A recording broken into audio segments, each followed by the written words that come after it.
Magandang araw sa inyong lahat. Ako si Maria Jairome Itamayo, ang mag-uulat ngayong araw patungkol sa tula ni Rogelio R. Sicat na Pinamagatang Malaya. Inaasahan ko na kayo ay makikinig ng mabuti habang tinatalakay natin ang kanyang tula. Ang pag-aaralan ngayong araw ay ang tula ni Rogelio R. Sicat na Pinamagatang Malaya. Ngunit bago tayo tuluyang magsimula ay meron muna akong isang katanungan para sa inyo. Paano mo masasabi na ikaw ay isang malayang tao? Maaari nyo itong sagutin sa inyong mga sarili o kaya na maisulat nyo sa inyong papel upang mas lalong maintindihan ninyo ang inyong pananaw patungkol sa malaya.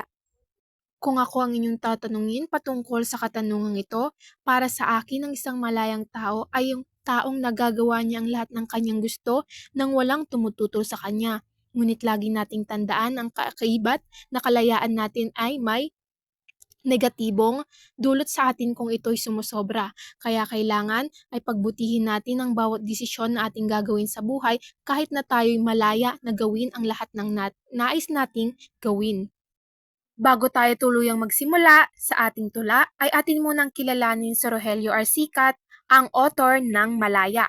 Si Rogelio R. Sicat ay isang tubo sa lalawigang Nueva Ecija.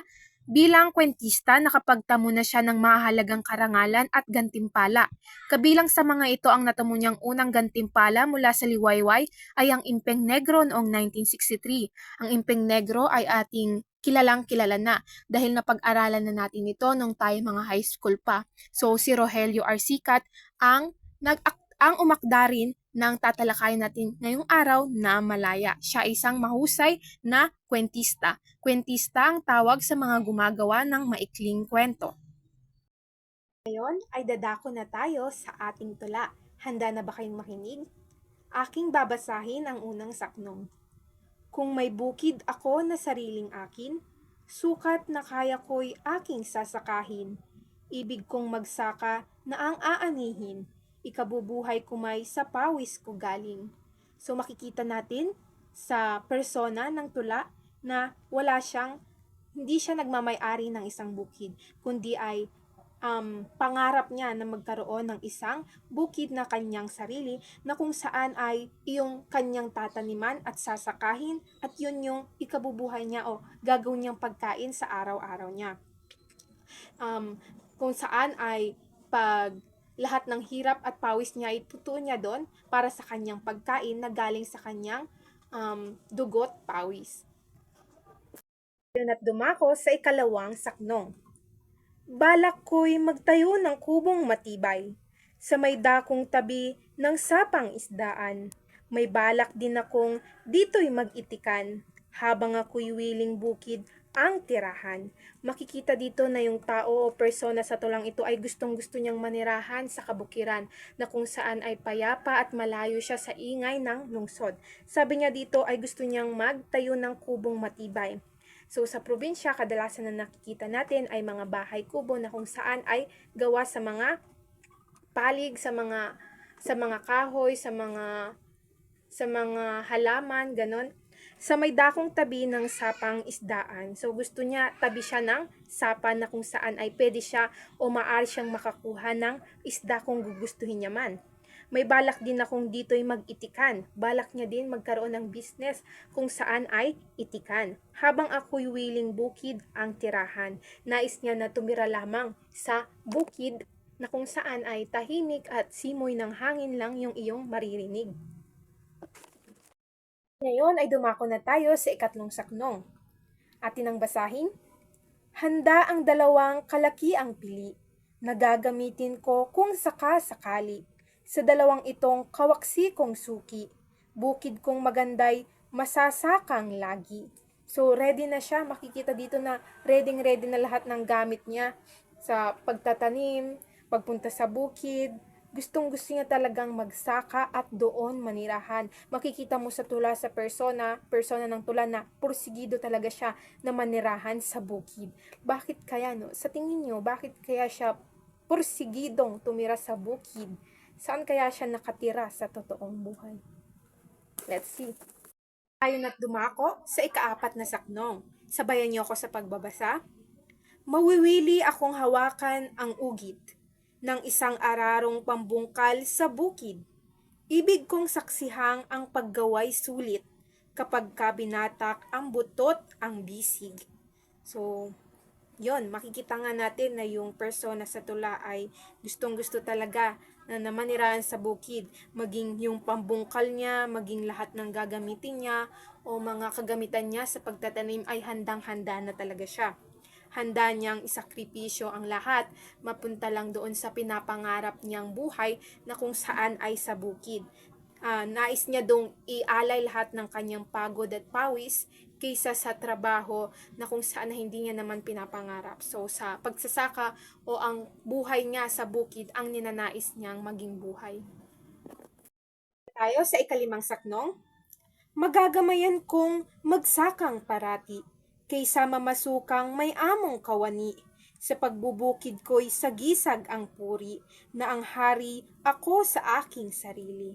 Makikita dito sa linya ng ikalawang taludtod sa ikalimang saknong, kaysa mamasukang may among kawani. Ano kaya sa tingin nyo yung ibig sabihin niya sa may among kawani?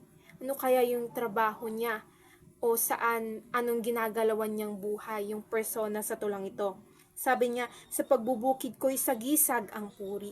Makikita nito na sabi niya, kung sa bukid siya nagtatrabaho ay sagisag ang kanyang puri. So, para sa aking sariling pagkakaintindi, ang personang ito ay merong illegal na trabaho o kaya naman nakatira sa lungsod na kung saan ay may illegal siyang trabaho at meron siyang, sabi niya dito, meron siyang among kawani na kung saan sa tingin ko ay merong hindi magandang ginagawa o magandang buhay yung persona sa tula sa lungsod na kaya naman ay nais niyang manirahan sa bukid na kung saan doon siya, nararamdaman niya doon na siya ay merong malayang buhay at nagagawa niyang lahat at sa pagtatim niya ng bukid ay nasagisag ang kanyang puri o kaya ay doon ay dalisay ang kanyang mga ginagawa. Nang hari ako sa aking sarili. Sinabi niya na gusto niya siya yung hari ng kanyang sarili. Di ba't kapag tayo ay nagtatrabaho ay meron tayong mga amo o kaya ay may mga boss na kung saan ay may kumokontrol sa atin kung saan anong gagawin natin, gawin mo to, gawin mo yan. So para sa akin yung personang ito ay mas gusto niya na siya ang hari ng kanyang sarili na kung saan siya ang masusunod sa lahat ng kanyang kagustuhan at walang nagkokontrol sa kanya kung saan ang gusto niyang trabaho ay marangal at dalisay at nagagawa niya ang lahat ng kanyang gusto sa mabuting paraan at sa malayang kapaligiran. So, atin nang basahin ang ikahuling saknong. Aking haharapin ang bungkaling lupa. Ang sipag ko'y dito handang isagawa. Ibig kong ang uring paggawang malaya. Sa banos ng bukid ay maibandila. So, makikita dito na ang buhay na gusto ng persona ay sa kabukiran. Dahil dito nararamdaman niya na siya ay malaya, na siya ay malayang nagagawa ang kanyang kagustuhan sa marangal na paraan at kung saan ay nararamdaman niya dito na siya ay talagang malayang tao na walang kumokontrol sa kanya, wala siyang mga kawani o hindi siya kawani, hindi siya empleyado at siya ang hari ng kanyang sarili. Sabi niya dito ay handa niyang ibandila ang kanyang sarili sa kabukiran dahil dito ay parang sa tingin ko dito nararamdaman niya ang tunay na laya ng kanyang buhay. Kung kayo ang persona sa tula ay gugustuhin nyo rin bang manirahan sa kabukiran na kung saan ay wala kayong amo at kayo ang sariling hari ng inyong buhay at malaya kayong nakakapamuhay sa kabukiran? Ano ang sa tingin nyo? At inyong sagutin niyan sa inyong mga sarili at tignan nyo kung tunay nga bang nakakaranas kayo ng tunay na kalayaan. At ngayon naman, bilang inyong gawain ay inyong sagutan ng mga sumusunod sa isang malinis at buong papel. Una, ano ang pangunahing tema o mensahe ng tula ni Rogelio Sicat sa tulang kanyang Malaya? Pangalawa naman ay paano ipinakita ni Rogelio Sicat ang kahalagahan ng kalayaan sa kanyang tula. Ang pangatlo ay paano napapahayag ng tula ang karanasan ng mga Pilipino sa larangan ng paghahanap ng kalayaan. At ang panghuli naman, ay ano ang iyong sariling damdamin o interpretasyon ukol sa tula na Malaya ni Rogelio R. Sikat. At kung kayo'y may katanungan patungkol sa ating paksa, ay ako lamang ay inyong i-chat sa aking mga social media accounts upang aking masagot ang inyong mga katanungan. At dito na nagtatapos ang ating talakayan ngayong araw. Maraming salamat sa inyong pakikinig. God bless you!